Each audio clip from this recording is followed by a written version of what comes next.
우리는 사회적으로 큰 무리를 일으키거나 불법을 저지른 유명 인사들 혹은 연예인들이 오랜 자숙의 시간을 끝내고 대중들에게 다시 돌아오면서 나는 이제 새 사람으로 다시 태어났습니다 라고 말하는 것을 종종 듣게 됩니다.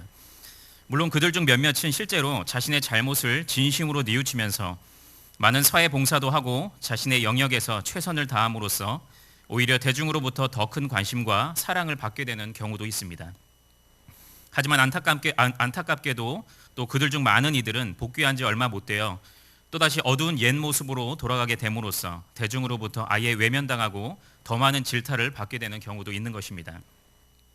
그런데 이때 사용되는 새 사람이라는 개념은 지나간 허물은 고치고 착하게 됨이라는 뜻을 가진 개과천선을 의미하는 것으로서 이것은 그들이 실제로 이전과는 질적으로 완전히 새로운 존재가 되었음을 의미하는 것이 아니고 그들이 의식적이면서도 반복적으로 스스로에게 결의를 다지고 그것을 꾸준히 실천함으로써 이전보다는 더욱 나은 삶을 살게 되었음을 의미하는 것입니다. 그래서 그들은 각자의 의지의 여부와 대수에 따라 그것에 부분적으로 성공하기도 하고 완전히 실패하기도 하는 것입니다. 하지만 오늘 본문에서 사도 바울은 골로새 교회 성도들을 향해 너희들은 새 사람을 입었다라고 확정적으로 선언하면서 그들이 진정 이전과는 질적으로 전혀 차원이 다른 새로운 존재가 되었음을 선포하고 있습니다. 그리고 그것은 오직 예수 그리스도의 대속사역으로 인한 그분과의 연합의 결과 가능하게 된 것이라고 가르쳐주고 있습니다. 그래서 결론적으로 그 새 사람이 된 성도의 삶의 모습은 이전과는 확연히 구별이 되는데 그것은 필연적으로 다른 성도들과의 관계 안에서 나타나게 된다고 선포하고 있는 것입니다. 그렇다면 저는 이 시간 본문 말씀을 통해 예수 그리스도와의 연합을 통해 진정 새 사람이 된 성도는 다른 성도들과의 관계 안에서 과연 어떤 구체적인 삶의 모습을 나타내게 되는지 함께 상고해 보고자 합니다. 첫째로 예수 그리스도와의 연합으로 인해 새 사람 된 성도는 다른 성도들에게 그리스도의 사랑을 실천하는 삶을 살아가게 됩니다. 다 같이 본문 12절부터 15절 부르심을 받았나니까지 우리 함께 봉독하도록 하겠습니다. 시작. 그러므로 너희는 하나님의 택하신 거룩하고 살아계신 자처럼 긍휼과 자비와 겸손과 온유와 오래 참음을 옷 입고 누가 네게 혐의가 있거든 서로 용납하여 피차 용서하되 주께서 너희를 용서하신 것과 같이 너희도 그리하고 이 모든 것 위에 사랑을 더하라. 이는 온전하게 매는 띠니라. 그리스도의 평강이 너희 마음을 주장하게 하라. 평강을 위하여 너희가 한 몸으로 부르심을 받았나니. 아멘. 우리가 방금 읽은 본문을 바르게 이해하기 위해서는 당시의 시대적 배경과 앞선 1장과 2장의 내용을 잠시 살펴볼 필요가 있습니다. 왜냐하면 본문을 시작하는 그러므로는 앞선 내용들을 총망라하고 있는 표현이기 때문입니다. 그리고 그것들은 그러므로 이후의 내용의 근거이자 이유가 되기 때문입니다. 골로새서는 사도 바울이 그의 제자 에바브라에 의해 세워진 골로새 교회 성도들에게 보낸 편지로서 당시 골로새 교회 속에 급속하게 퍼지고 있었던 이단 사상, 즉 구원과 모든 실제적인 삶에 있어서 예수님 한 분만으로는 충분하지 않다. 그래서 그것을 보충하기 위해서는 천사도 숭배해야 하고 신비적 체험도 해야 하며 금욕주의적인 삶을 살아가야 한다고 가르치는 왜곡된 기독론을 경계함으로써 그것으로부터 그들을 보호하기 위함이었습니다. 그래서 바울은 이 편지를 시작하면서 골로새 교회 성도들을 향해 간단한 문안 인사와 감사의 말을 전한 후에 주저하지 않고 곧바로 그들에게 그 이단 사상을 멀리할 뿐만 아니라 그것에서 완전히 벗어날 것을 강권하고 있는 것입니다. 그리고 그가 사용한 강권의 방법은 바로 예수 그리스도가 누구이시며 그가 얼마나 위대하신 분이신가를 가르침으로써 그들에게 올바른 기독론을 재정립시키는 것이었습니다. 그렇다면 바울은 그들에게 예수 그리스도를 어떤 분으로 소개하고 있습니까? 그것은 1장 15절부터 20절에서 언급되고 있는데 즉 오직 예수님만이 하나님을 계시하고 그분께로 인도하는 유일한 구원의 통로가 되시고 모든 만물을 창조하시고 다스리시는 분이시며 더 나아가 모든 피조물의 창조된 목적은 바로 그분을 위함이다라고 소개하고 있는 것입니다. 이처럼 사도 바울은 당시 골로새 교회를 위협하고 있었던 이단들의 거룩 가르침처럼 예수 그리스도께서 무엇인가 부족하고 불충분한 분이 절대 아니라 이 세상의 모든 만물을 창조하시고 그것을 다스리시는 위대하신 창조주요 절대 주권의 하나님이 되시며 모든 만물을 구원하시는 구원주가 되심을 선포함으로써 골로새 교회 성도들로 하여금 그 진리만을 굳게 붙잡음으로써 결코 흔들리지 말 것을 강권했던 것이었습니다. 그런데 이처럼 사도 바울은 그들에게 예수 그리스도가 누구이신지를 가르친 후에 그분과 특별한 관계를 맺고 있는 그들 또한 아주 대단한 존재임을 역설하고 있습니다.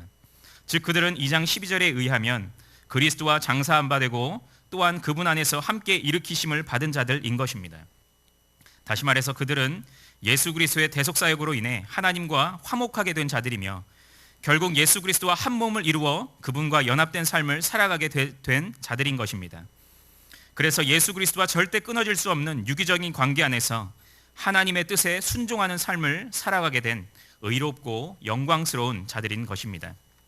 즉 그들은 음란과 부정과 사욕, 악한 정욕과 탐심과 분과 악의와 거짓말을 행하는 옛사람과는 본질적으로 차원이 다른 존재로서, 그래서 우리가 살펴보고 있는 본장 10절에서는 그와 같이 그리스도와 연합된 자들을 가리켜 새 사람이라고 표현하고 있는 것입니다.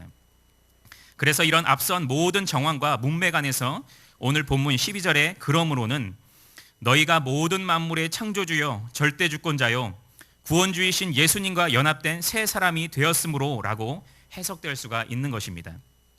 그리고 그러므로 이후의 내용은 이처럼 존귀한 새 사람으로서 이 땅에서 구체적으로 어떤 삶을 살아가야 하는지를 가르쳐주고 있는 것입니다. 그렇다면 바울은 그 새 사람은 어떤 삶을 살아가는 자들이라고 가르쳐주고 있습니까? 그것은 바로 긍휼과 자비와 겸손과 온유와 오래 참음을 옷 입고 남을 용서하는 삶입니다.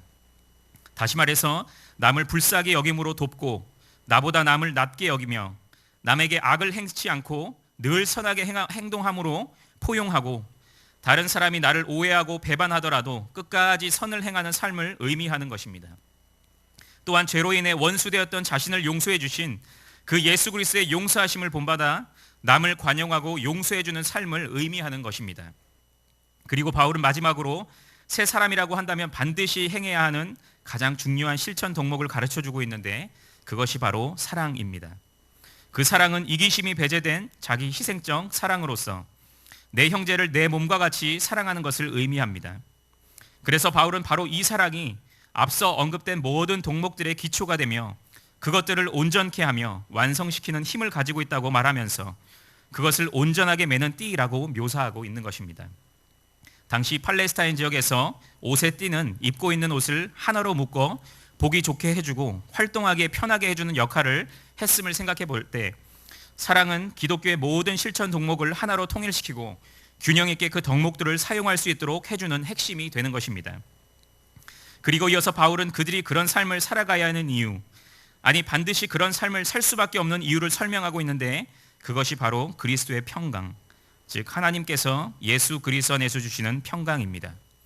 즉 그들은 예수 그리스도의 대속사역으로 인해 하나님과 화목하게 된 자들이며 그리스도와 한 몸을 이루어 살게 됨으로써 그분의 평강까지도 소유하게 된 자들인 것입니다.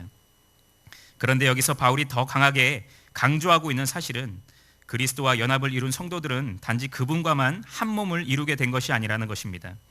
즉 그들은 이제 그리스도와 한 몸을 이루게 됨으로써 다른 성도들과도 한 몸을 이루게 되었다는 것입니다.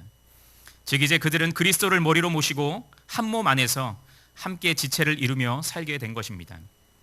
그래서 바울은 주저없이 그리스도인들이 새 사람으로 부름받은 목적이 바로 평강을 위함임을 밝히면서 피차간에 서로 사랑할 것을 강조하였던 것입니다.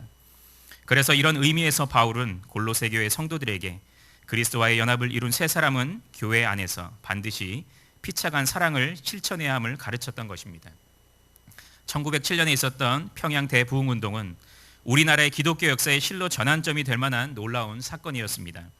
즉 그것은 한국교회와 성도들의 신앙과 삶을 변화시킴으로써 그 사회와 지역을 송두리째 바꿔버린 영적 대각성 운동이었던 것입니다. 그런데 그것은 무엇보다도 당시 교회 안에 존재했던 외국인 선교사 그리고 그들로부터 신자가 된 우리나라의 지도자들과 성도들 사이의 불신과 갈등을 허무는 결정적인 계기가 되었습니다. 당시 외국인 선교사들은 백인이라는 민족적 우월감과 한국 교회의 시작과 성장 과정에 있어 분명히 존재했던 그들의 중추적 역할 등으로 인해 한국 교회의 지도자들과 성도들을 무시하였고 반대로 한국 교회의 지도자들과 성도들은 그들의 거만한 태도와 자세를 못마땅하게 여김으로써 그들을 증오했던 것입니다. 그런데 이런 분위기 안에서 1907년 1월 6일 주일 밤 평양 장대현 교회에서 대부흥운동의 불길이 시작되었습니다. 그리고 첫날부터 성령의 불길이 일어나기 시작하더니 이 부흥회는 집회가 계속되면서 더 큰 역사가 일어나게 되었습니다. 그리고 마침내 그 집회가 끝나는 1월 12일 토요일 밤 북장로회 소속의 선교사 블레어가 너희는 그리스도의 몸이요 지체의 각 부분이다 라는 성경 말씀을 중심으로 신자와 신자 사이, 특히 외국인 선교사와 한국인 교인 사이의 그간의 갈등과 반목이 사랑의 결핍에서 비롯되었음을 고백적으로 설교하자 그들은 모두 자신의 죄를 회개하고 서로에게 용서를 구하게 되었습니다.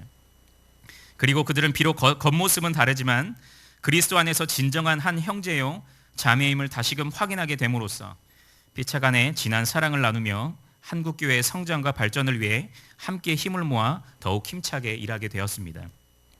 이처럼 진정한 새 사람 된 성도의 모습은 비록 나와 성격도 다르고 경제적 형편도 다르고 삶의 수준도 다르고 그 어느 것 하나 같은 것이 없는 그 어떤 성도를 만나게 될지라도 그들에게 진정한 그리스도의 사랑을 실천하게 됩니다. 왜냐하면 이제 그리스도를 주로 모시게 된 모든 성도들은 자동적으로 한 지체가 됨으로써 서로를 아끼고 보살피며 사랑할 수밖에 없는 존재가 되었기 때문입니다. 그런데 과연 저와 여러분들은 교회 안에서 한 지체된 성도들에게 그와 같은 사랑을 실천하고 있습니까? 나는 내가 속한 전도의 모든 회원들을 진정으로 아끼고 사랑하고 있습니까? 그리고 내가 속한 구역 모임의 모든 구역원들을 차별 없이 섬기고 있습니까? 그리고 혹 내가 만약 교사라면 나는 내 반의 모든 아이들을 똑같이 귀하게 여기면서 동일한 관심과 애정을 쏟고 있습니까? 혹시 그 중에서 몇몇은 정말 꼴도 보고 싶지 않을 정도로 싫고 미운 것은 아닙니까? 그래서 아예 외면해버리거나 무관심으로 일관하고 있는 것은 아닙니까? 그렇다면 우리는 하나님께 지금 당장 우리의 죄를 고백하고 다시금 하나님께서 자신의 독생자를 내어주심으로써 나의 지체로 불러주신 그 성도에게 그리스도의 사랑의 마음을 품고 긍휼과 자비와 겸손과 온유와 오래 참음과 용서를 실천해야 합니다. 그것이 바로 오늘 바울이 우리에게 덧입기를 원하는 진정한 새 사람의 모습이 아닙니까? 내가 진정한 새 사람을 덧입게 되었음을 늘 기억하면서 원수까지도 사랑하라고 말씀하신 예수님의 명령까지도 실천할 수 있는 힘과 능력을 공급받음으로써 교회 안의 모든 성도들에게 진정한 사랑을 실천하는 성도님들이 되시기를 바랍니다. 둘째로 그리스도의 연합으로 새 사람 된 성도는 하나님께 감사하는 삶을 살게 됩니다. 본문 15절 또한 너희는 감사하는 자가 되라부터 17절 마지막까지 함께 봉독하겠습니다. 시작. 또한 너희는 감사하는 자가 되라. 그리스도의 말씀이 너희 속에 풍성히 거하여 모든 지혜로 피차 가르치며 권면하고 시와 찬미와 신령한 노래를 부르며 마음에 감사함으로 찬양하고 또 무엇을 하든지 말에나 일에나 다 주 예수의 이름으로 그를 힘입어 하나님 아버지께 감사하라. 아멘. 사도 바울은 앞서 이단들의 거짓 가르침에 맞서 예수 그리스도는 모든 만물의 창조주요 절대 주권의 하나님이시며 구원주가 되심을 골로새 교회 성도들에게 선포하였습니다. 그래서 그 예수 그리스도의 십자가 대속 사역으로 인해 그들은 이제 그분과의 떼려야 뗄 수 없는 연합된 새 사람이 될 뿐만 아니라 이제 다른 성도들과도 한 몸을 이루게 됨으로써 피차간 사랑을 실천하는 존재들이 되었다고 가르쳐 주었습니다. 그런데 바울은 여기에서 그치지 않고 이어지는 본문 15절부터 17절에서 그리스도와 연합된 성도라고 한다면 반드시 나타날 수밖에 없는 또 다른 새 사람의 모습을 소개하고 있는데 그것이 바로 감사의 삶입니다. 그래서 15절에서 바울은 또한 너희는 감사하는 자가 되라 라고 선포하고 있는 것입니다. 그런데 바울은 그 감사의 삶은 오직 그리스도의 말씀이 너희 속에 거하여 모든 지혜로 피차 가르치며 권면하고 시와 찬미와 신령한 노래를 부를 때에만이 가능한 것이라고 설명하고 있습니다. 이것은 간단히 말해서 그들이 오직 교회를 중심으로 한 예배 중심의 삶을 살아갈 때야 비로소 그들이 감사할 수가 있게 된다는 것입니다. 그런데 이것은 참으로 당연한 일이 아니겠습니까? 오직 하나님의 말씀이 선포될 때에 예수 그리스도의 십자가를 통한 그분의 놀라운 은혜를 체험하게 될 것이고 그 은혜를 풍성히 체험한 자들만이 그 마음이 뜨거워지게 됨으로써 자연스럽게 그 입술이 동하고 찬양이 넘쳐나면서 감사가 터져나오게 되는 것입니다. 그래서 바울은 오직 그리스도의 말씀이 새 사람이 된 성도들의 마음속에 넘쳐나서 그들을 주장하게 될 때 그들은 하나님께 온전한 감사를 올려드릴 수가 있게 된다고 가르쳐주고 있는 것입니다. 그런데 방금 살펴본 16절의 감사가 교회 공동체 안에서 예배를 통해 올려지는 감사라고 한다면, 이어지는 17절은 개인의 일상생활에서 올려지는 감사에 대해 언급하고 있습니다. 즉, 또 무엇을 하든지 말에나 일에나 다 주 예수의 이름으로 하고 그를 힘입어 하나님께 감사하라는 것은 개인의 말과 행동을 포함한 모든 삶의 영역에서 오직 그리스도를 주인으로 모시고 그분의 뜻대로 모든 일을 행할 때야만 비로소 하나님께 감사할 수가 있게 된다는 것입니다. 다시 말해서 이것은 내가 어떤 일을 하게 될 때라도 그것을 통해 그리스도의 영광과 명예를 위해서 행하라는 것입니다. 왜냐하면 그리스도는 성도의 주인이고 성도는 그분의 종으로서의 책임이 있기 때문입니다. 그리고 그것을 온전히 실천할 때야만 비로소 그들은 그것으로 인해 감사의 삶을 살아가게 될 것이기 때문입니다. 그런데 이것 또한 지극히 당연한 말씀입니다. 왜냐하면 인간의 존재 목적은 하나님을 영화롭게 하는 것임을 생각해 볼 때 그것을 인생의 유일한 목적으로 삼고 그것을 위해 사는 것은 그의 창조 법칙에 부합된 삶을 살아가는 것이므로 기쁨과 감사가 넘칠 수밖에 없는 것이기 때문입니다. 그리고 그런 자들은 반드시 하나님의 신령한 축복들을 누리게 될 것이기 때문입니다. 더 나아가 그리스도의 영광을 위해 살기 위해서 나를 죽이는 자기 부인의 삶을 살게 될 때 그것을 가능케 하시는 하나님의 도움을 반드시 체험하게 될 것이기 때문입니다. 이처럼 사도 바울은 그리스도의 연합으로 인해 새 사람 된 성도들은 하나님께 감사하는 삶을 살게 되는데, 그것은 오직 말씀을 중심으로 한 온전한 예배 생활을 할 때이며 개인의 모든 삶의 영역에서 예수 그리스도의 영광을 목적으로 할 때 가능하게 됨을 가르쳐주고 있는 것입니다. 지난달에 있었던 가양교구 헌신예배에서 교구 영상을 통해 한 성도님의 삶이 소개되었습니다. 그분은 올해 1월에 등록한 성도님으로서 여러 차례의 전도 끝에 결국 우리 교회에 등록을 하게 되었고, 평소 일부 예배를 드리다가 얼마 전부터는 시온 찬양대까지 섬기는 열정 가득한 성도님이 되셨다고 하였습니다. 그런데 그분에게 진정한 삶의 변화가 일어난 것은 주일 강단에서 선포되는 담임 목사님의 말씀에서 비롯되었다고 하였습니다. 그분은 말씀을 통해 큰 은혜를 받게 되었고 그 은혜에 감사하여 매주 하나님을 찬양하는 삶을 살게 되었으며, 더 나아가 교회 중심의 삶 안에서 날마다 진정 기쁨과 감사가 넘치는 삶을 살게 되었습니다. 그런데 이것이 비단 방금 소개된 이 성도님의 삶뿐이겠습니까? 이와 같은 감사의 삶은 우리 경영의 성도님들이 날마다 누리고 있는 삶의 모습이 아니겠습니까? 즉, 먼저 우리 경영의 성도님들은 강단에서 선포된 참된 진리의 말씀을 통해 이미 새 사람으로 거듭난 영광스러운 자들이 아닙니까? 그리고 우리 경영의 성도님들은 2016년의 표를 실천하여서 늘 교회 중심의 삶을 살아감으로써 예배 생활에 승리하고 있는 존귀한 자들이 아닙니까? 그래서 매주일 낮과 밤과 수요일과 금요일 그리고 매일 새벽마다 선포되는 말씀을 통해 죄인 중에 괴수와 같은 나에게 베풀어 주신 하나님의 놀라운 구원의 은총을 다시금 재확인하면서 언제나 감격 안에서 거하는 축복의 사람들이 아닙니까? 그래서 결과적으로 우리는 그 사랑에 감격하여 예배 시간을 통해 감사의 찬양을 올려드리고 매일의 일상에서 예수 그리스도의 영광을 위해 사는 특권을 소유하게 됨으로써 하나님께 더욱 감사하는 삶을 살아가게 되는 것이 아니겠습니까? 이 얼마나 놀라운 은혜입니까?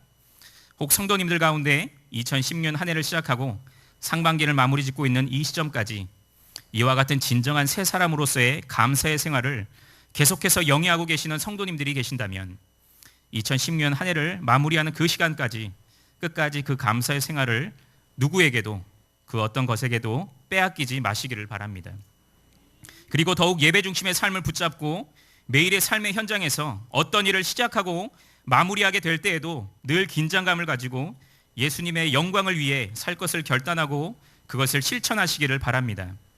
그러면 여러분의 그 감사의 삶은 중단 없이 계속해서 줄기차게 이어지게 될 것입니다. 그리고 성도님들 가운데 그 언젠가부터 내 마음과 입술에 감사보다는 불평과 원망이 가득 차게 되었다면, 내가 예수 그리스도의 대속의 은혜로 그분과 연합하게 된 존귀한 자임을 기억하고 그것을 굳게 붙잡으시기를 바랍니다. 그리고 다시금 나태해진 나의 예배 생활을 회복하시기를 바랍니다. 그리고 매일의 모든 삶의 현장에서 내가 높아지고 존귀하게 되는 것을 경계하고 예수 그리스도만이 높아지는 것을 가장 가치 있게 여기면서 살아가시기를 바랍니다. 남은 2010년 한 해 동안도 이런 감사의 삶을 살아가심으로써 진정한 새 사람의 특권적 은혜를 마음껏 누리는 성도님들이 되시기를 바랍니다. 사랑하는 성도 여러분, 그리고 오늘 헌신을 다짐하는 제1에서 3 여전도회 회원 여러분, 영화 광해에서 광해군은 왕위를 둘러싼 권력 다툼과 붕당 정치로 혼란이 극에 달한 광해군 8년, 신변의 위협을 느끼게 되고 자신을 대신하여 위협에 노출될 대역을 찾게 됩니다. 그리고 결국 그의 신하가 광해군을 쏙 빼닮은 한 사람을 찾게 되고 그를 궁궐로 납치하여 그에게 왕의 옷을 입히게 됩니다.